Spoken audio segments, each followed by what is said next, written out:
오늘 하세나 본문은 사도행전 18장 12절에서 23절까지의 말씀입니다.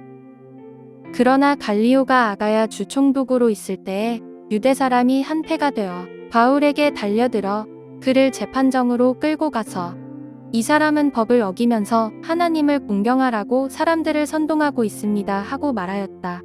바울이 막 입을 열려고 할 때에 갈리오가 유대 사람에게 말하였다. 유대 사람 여러분, 사건이 무슨 범죄나 악행에 관련된 일이면 내가 여러분의 송사를 들어주는 것이 마땅할 것이오. 그러나 문제가 언어와 명칭과 여러분의 율법에 관련된 것이면 여러분이 스스로 알아서 처리하시오. 나는 이런 일의 재판관이 되고 싶지 않소. 그래서 총독은 그들을 재판정에서 몰아냈다. 그들은 회당장 소스데네를 붙들어다가 재판정 앞에서 때렸다. 그러나 갈리오는 이 일에 조금도 참견하지 않았다. 바울은 여러 날을 더 머무른 뒤에 신도들과 작별하고 배를 타고 시리아로 떠났다. 브리스길라와 아굴라가 그와 동행하였다. 그런데 바울은 서운한 것이 있어서 겐그레아에서 머리를 깎았다. 그 일행은 에베소에 이르렀다. 바울은 그 두 사람을 떼어놓고 자기 혼자 회당에 들어가서 유대 사람과 토론하였다. 그들은 바울에게 좀 더 오래 머물러 달라고 청하였으나 바울은 거절하고 하나님의 뜻이면 내가 다시 돌아오겠습니다 하고 작별 인사를 한 뒤에 배를 타고 에베소를 떠났다. 바울은 가이사랴에 내려서 예루살렘으로 올라가 교회에 문안한 뒤에 안디옥으로 내려갔다. 바울은 얼마 동안 거기에 있다가 그곳을 떠나 갈라디아 지방과 부르기아 지방을 차례로 두루 다니면서 모든 신도를 굳세게 하였다. 유대인들은 바울을 처리하지 못하고 있다가 갈리오가 아가야의 총독으로 부임해 오자 기회를 잡았습니다. 갈리오는 로마에서 큰 영향력을 행사한 스토아 철학자였던 세네카의 형이었습니다. 당시 갈리오는 세네카 덕분에 로마 황제의 두터운 신임을 받고 있었다고 합니다. 델피에서 발견된 비문에 따르면 갈리오가 주 51년에서 52년에 아가야 지방의 총독으로 부임하였다고 기록되어 있는데, 이런 정보로 인해서 바울이 2차 전도 여행 때 고린도 지역을 방문한 시기를 추정할 수 있습니다. 이렇듯 갈리오가 아가야 총독으로 부임해 오자 유대 사람들이 한패가 되어 바울에게 달려들어 재판정으로 끌고 갔습니다. 아마도 유대 사람들은 새로 부임한 갈리오가 백성들의 민심을 의식하여 자신들이 간청하는 것을 들어줄 것으로 믿고 기회를 놓치지 않으려 한 것으로 보입니다. 그리고 유대 사람들은 바울이 법을 어기면서 하나님을 공경하라고 사람들을 선동하고 있다는 죄목으로 고소합니다. 여기서 바울이 법을 어겼다는 것은 아마도 로마법의 승인을 받지 못한 불법 종교를 장려한다는 뜻으로 보입니다. 당시 로마에 퍼진 모든 종교는 로마법의 인정을 받아야 포교할 수 있었다고 합니다. 만일 허락되지 않는 불법 종교를 유포할 경우 법적으로 반역죄에 해당되었습니다. 그렇지만 바울은 가이사 외에 다른 왕에게 순복할 것을 권면하지도 않았고, 또한 로마 제국에 반대하는 발언도 하지 않았습니다.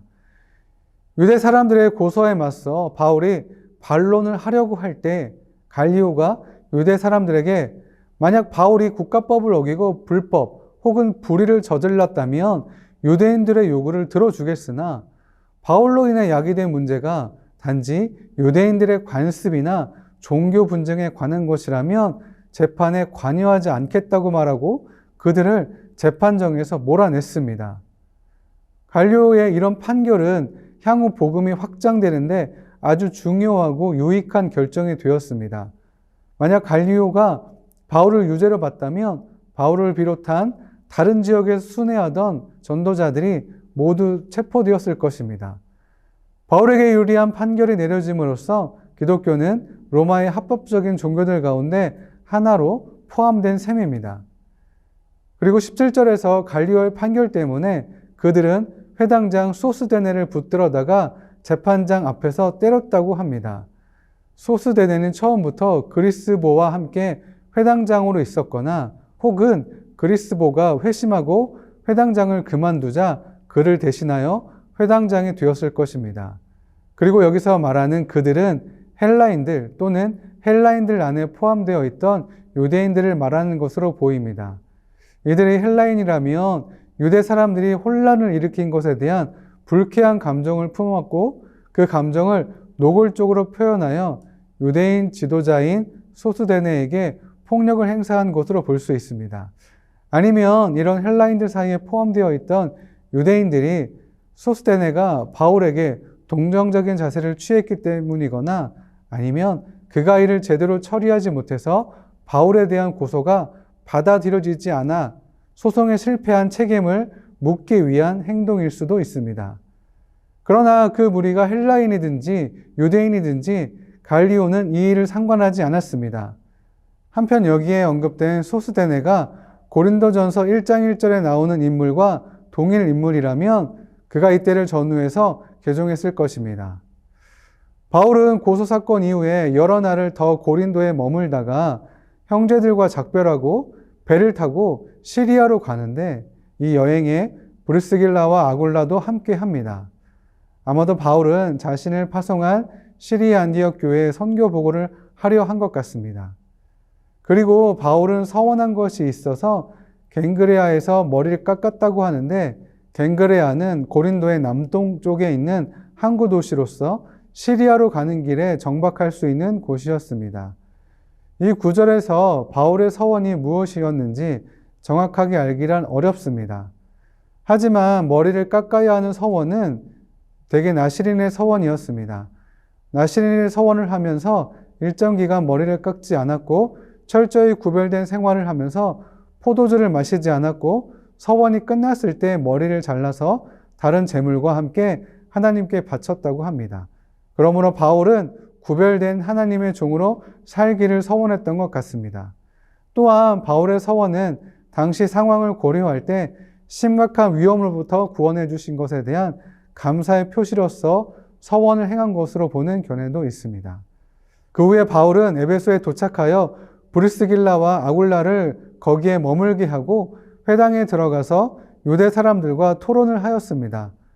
에베소에서 바울의 말씀을 전한 것이 사람들에게 대단히 긍정적인 인상을 준 이유 때문인지 사람들은 바울에게 더 오래 그들과 함께 있기를 청하지만 바울은 그 요청을 거절하고 하나님의 뜻이면 다시 오겠습니다 라는 인사를 남기고 배를 타고 에베소를 떠납니다. 몇몇 사본에 의하면 바울은 유월절 절기에 참여하기 위해 시간이 늦지 않도록 예루살렘에 도달하고 싶은 마음이 간절했다는 내용이 암시되어 있다고 합니다. 만약 이것이 사실이라면 바울은 경건한 유대인들이 모이는 그와 같은 절기를 복음 전도의 기회로 활용하고 싶은 그런 마음으로 속히 에베소를 떠나라고 했던 것입니다. 에베소를 떠난 바울은 가이사라에 내려가서 예루살렘으로 올라가 교회에 문안한 뒤에 자신을 파송한 안디옥으로 내려가는 것으로 2차 전도 여행을 마쳤습니다. 바울은 아마도 그곳에서 하나님이 자신과 또 자신과 함께 했던 동역자들을 통해 어떤 일을 하셨는지 보고했을 것입니다. 그리고 23절부터는 바울의 3차 전도 여행이 시작되었음을 알려줍니다. 바울이 모든 전도 여행을 떠날 때마다 중요하게 여겼던 것은 모든 신도를 굳세게 하는 것이었습니다. 바울은 유대 사람들에 의해서 재판정으로 끌려갔습니다. 그러나 그가 자신을 스스로 변호하기 전에 갈리오를 통해서 그에게 아무런 죄가 없음이 밝혀집니다. 그리고 오히려 이 사건을 통해서 로마 안에서 기독교가 인정될 수 있는 발판을 마련하게 되었습니다. 하나님은 위기의 순간에 바울을 보호하실 뿐만 아니라 그를 통해 하나님의 일을 이루셨습니다. 또한 바울은 자신을 환대하는 에베소 사람들과 더 머물 수 있었지만 자신이 환대받는 것보다 복음을 전해야 할 시기를 놓치고 싶어 하지 않았습니다. 복음 때문에 안락하고 편안한 삶을 살 수 있음에도 기꺼이 그것을 포기하고 복음이 선포되고 확장되는 일에 자신의 삶을 드렸고 그런 중에 겪게 되는 어려움과 아쉬움 때문에 주저하지 않았던 것입니다. 그래서 바울의 관심은 자신의 안위보다 복음을 전하는 것에 있었습니다. 오늘 하루 나의 유익과 안위에 관심을 두거나 조금 더 편안하고 안락한 삶을 살고 싶은 마음보다 복음을 전하는 일에 조금 더 수고하고 헌신하는 저와 여러분이 되었으면 좋겠습니다. 그런 은혜가 있으시길 소망합니다. 오늘의 하시조는 푸른 나눔을 위해서 함께 기도하는 것입니다. 푸른 나눔 사역과 직원들을 위해 함께 기도해 주세요. 오늘의 하시조 함께 하시죠.